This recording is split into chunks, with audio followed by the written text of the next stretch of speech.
ಕಾಶ್ಮೀರದಲ್ಲಿ ಟೆರರಿಸ್ಟ್ಗಳು ಮಾಡಿರುವ ಅಟ್ಯಾಕ್ ನಿಜಕ್ಕೂ ಹೇಡಿತನದ ಕೆಲಸ. ಅವರಿಗೆ ನಿಜವಾಗಲೂ ಧೈರ್ಯ ಇದ್ದಿದ್ರೆ ಭಾರತದ ಯೋಧರ ಜೊತೆ ಎದುರು ಬದುರಾಗಿ ನಿಂತು ಹೋರಾಡಬೇಕಿತ್ತು. ಟೆರರಿಸ್ಟ್ಗಳನ್ನ ಛೂ ಬಿಟ್ಟ ಪಾಕಿಸ್ತಾನ ಹೇಡಿ ದೇಶವಲ್ಲದೆ ಮತ್ತಿನ್ನೇನು. ಈಗ ಪಾಕಿಸ್ತಾನ ಹತಾಶವಾಗಿ ಹೋಗಿದೆ, ಅದಕ್ಕೆ ಈ ರೀತಿ ಮಾಡ್ತಿದೆ.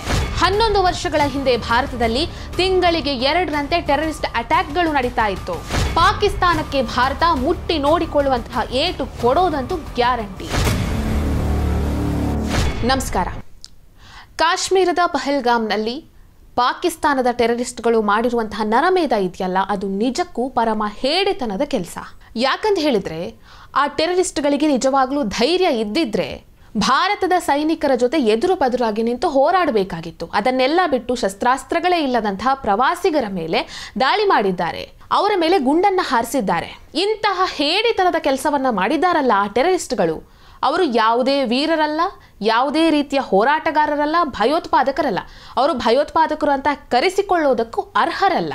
ಇಂತಹ ಅನರ್ಹರನ್ನ ಛೂ ಬಿಟ್ಟು ಭಾರತದ ಮೇಲೆ ದಾಳಿ ಮಾಡಿಸೋದಕ್ಕೆ ಮುಂದಾಗಿರುವಂತಹ ಪಾಕಿಸ್ತಾನ ಇದೆಯಲ್ಲ, ಅದು ಒಂದು ಹೇಡಿ ದೇಶವಲ್ಲದೆ ಮತ್ತಿನ್ನೇನು.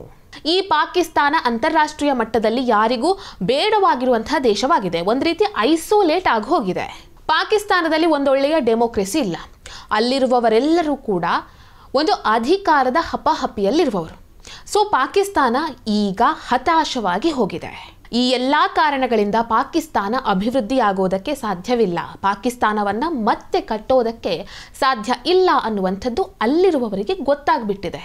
ಸೊ ಪಾಕಿಸ್ತಾನ ಇನ್ನೇನು ಮಾಡೋದಕ್ಕೆ ಆಗಲ್ಲ ಅಲ್ವಾ. ಹಾಗಾಗಿ ಪಾಕಿಸ್ತಾನದ ದೊಡ್ಡ ಬಿಸ್ನೆಸ್ ಯಾವುದು ಅಂದರೆ ಅದು ಟೆರರಿಸಂ.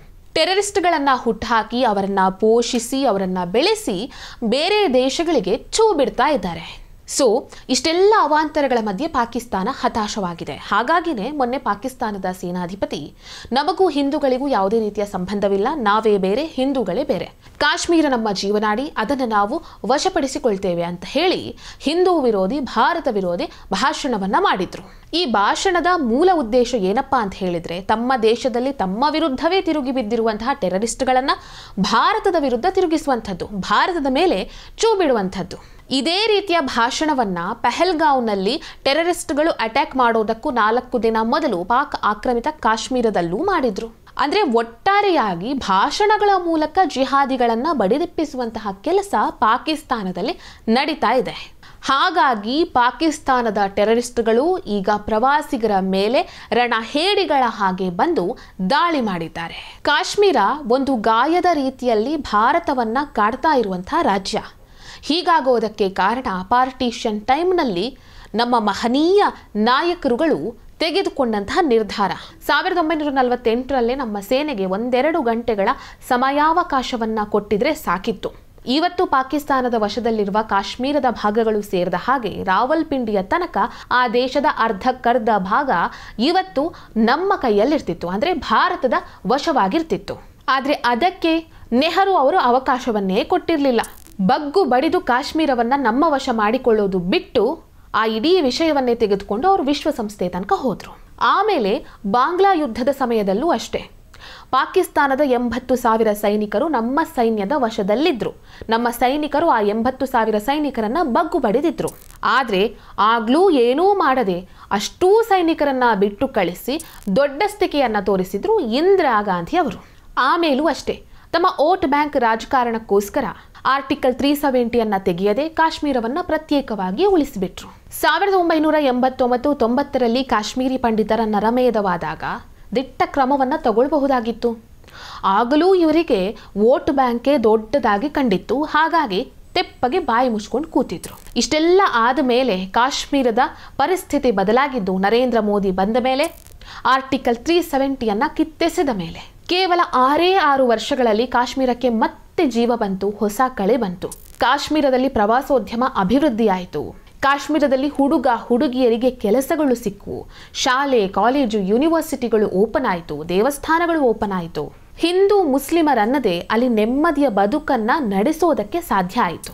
ಇಷ್ಟೆಲ್ಲ ಬದಲಾವಣೆಗಳು, ಇಷ್ಟೆಲ್ಲ ಬೆಳವಣಿಗೆಗಳಾದ ಮೇಲೆ ಅದನ್ನ ನೋಡಿ ಸಹಿಸಿಕೊಳ್ಳೋದಕ್ಕೆ ಆಗದಂತಹ ಪಾಕಿಸ್ತಾನ ಈಗ ಹೇಡಿಯ ರೀತಿ ಇಂಥ ಕೆಲಸವನ್ನ ಮಾಡಿದೆ.